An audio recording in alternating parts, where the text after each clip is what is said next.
Hindi na talaga mapigilan ang kilig fever para sa tambalang Kim Chiu at Paolo Avellino. Spotted na naman ang rumored couple nitong linggo ng umaga sa Makati habang magkasamang tumatakbo para sa kanilang Sunday fitness routine.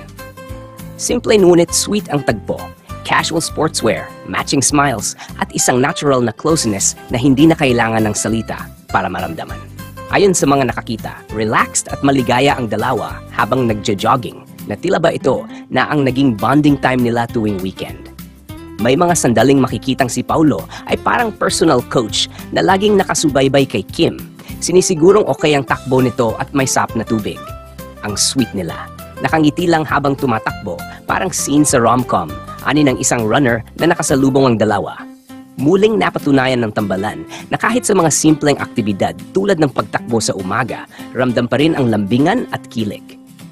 Para sa mga fans ng Kim Pao, ito na raw ang sign na ang closeness ng dalawa ay hindi lang para sa camera, kundi isa ng bahagi ng kanilang araw-araw na buhay.